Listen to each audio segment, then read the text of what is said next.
So this is what it means when someone has purchased a property under a trust and the loan is also under a trust, for the bank to ignore this lending that is under the trust in a very no BS way, no like buyer's agent, my client built like 5 properties under trust and he's only on $80,000 income, blah, blah, blah. And because there's a secret way to ignore the lending under trust, blah, blah, blah. So before I go to the drawing board, I'm actually working on this right now. I've got to approve with a lender.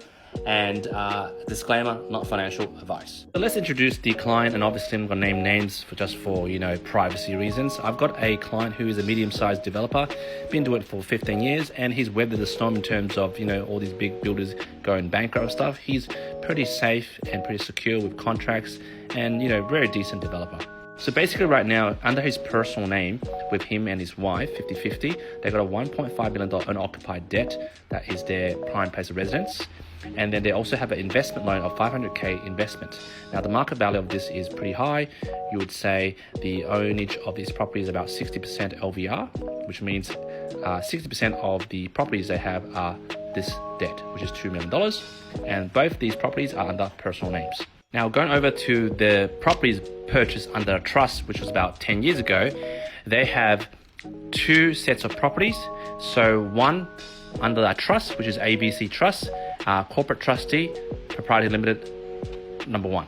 Okay, so this trust with a corporate trustee owns about 5 properties, 5 units. Obviously, they're a developer. The way they work is when they settle on a big development, for example, 16 units, they usually keep some left for themselves, for their family, for whatever reason. Now they have an existing debt. Obviously, they had it unencumbered before, but they drew out some debt. So about $1 million against a $5 million equity of property. The rental yield is 4.5%. Overall, this is positively geared. And going to their second property, they have a commercial property at the moment and is also owned under a trust, but this time is another trust. So it's ABC Trust, for example, number 2, under corporate trustee, number 2. So another trust. The market value of this commercial property is $5.5 million and the lending on this is $1 million. And the yield on this, which is about 6 to 7%, and it's positively geared. Now, when it comes to the serviceability of this loan, I do agree to an extent to some of the advertorial buyer's agent out there that flog this basically loophole, is that for some major banks, they will include all the loans in terms of serviceability. For example, they'll take the personal debt, which is 1.5, which is over here, the $500K investment loan, which is 0.5, and they'll also add in the debt in the trust, which is 1 million here and 1 million here. Basically, they'll count in $4 million in terms of this client's liability in terms of serviceability. And again, I do agree with them that there are certain non-banks that would exclude the $1 million debt in this trust and the other $1 million debt in this trust because it's positively geared.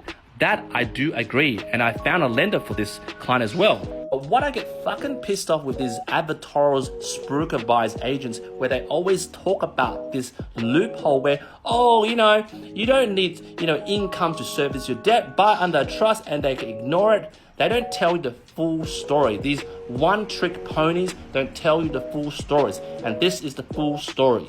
For the non-bank to ignore these 2 debts, which is $2 million, obviously, the income that this person needs to declare will be lower if they could ignore the $2 million, is that you need to have a trading trust for this entity which owns this property and then have a tax return already produced, okay? So which means they would have purchased this property already and 1 financial year have lapsed, and then they look at, okay, the rental income minus expenses and the rental, the expenses, whatever, becomes positive, where the accountant can sign off that this trading entity which operates the properties is trading profitably. Also for this as well.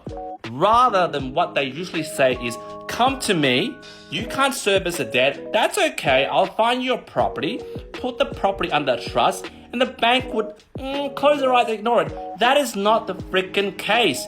You need to have an existing property that's been trading under a trust for 12 months, have tax returns that show it does trade properly for them to ignore it. Not the fact that you're starting to buy a property and put it under a freaking trust and suddenly the bank goes, oh yeah, we'll just ignore it. Because I'm getting a lot of DMs lately where people say, hey, you're roasting these agents, these buyers agents, and it's legit that you can actually buy under trust, blah, blah, blah. You're discouraging how people lend money and blah, blah, blah. No, fucker. I'm trying to not get people into these spooky buyers agent, sales tactics for you to use their service, and then you use their accountant and they find you a property.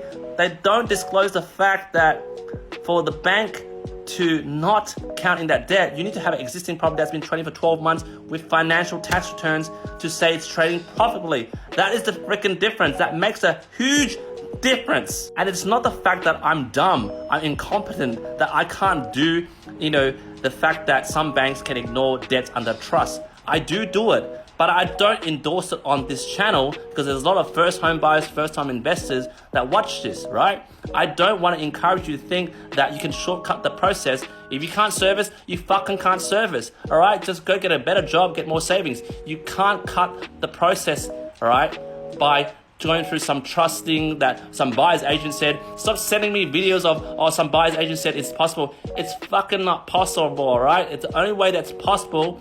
If you bought something, wait 12 months and then get the results from the tax return.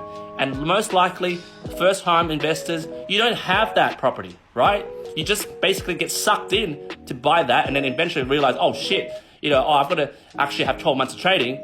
And what if it doesn't produce a return? What if it doesn't produce a net profit where the accountant's happy to sign off? Well, you got sucked into buying that property. And what happens? You buy under trust, there's 0 CGT discounts. Like, you just got sucked in. I don't want to endorse that. So I'm not trying to discourage people from buying under trust. I'm just saying, if it's so easy, and all the clients that I said, oh, I'm sorry, you can't get a loan now to save more money. Why don't I call all those thousands of clients that, couldn't get a loan and go, oh, babe, by the way, get a trust, man, get a trust, yeah, speak to my accountant, get a trust, sign a letter. Man, I'll be making fucking millions of dollars every month, right? Wouldn't I be that the smartest person in the world just to do that if it's so freaking easy to buy under trust and the bank will bloody ignore it? Anyway, I'm done with this. So stop sending me your freaking messages that I'm dumb and I'm incompetent. I'm spreading the fact that I'm not encouraging people to buy through a trust and it's so easy. The fact is, the accountant won't sign on the freaking accountant letter and do the tax returns if the numbers don't make sense. So first home buyers, first time investors, don't get sucked in. I'm done. And oh, by the way, on a positive note, this developer got the loan where the $2 million debt was ignored because he did the right thing, got the right property. But not a lot of people can do this. Now I'm really done. Bye.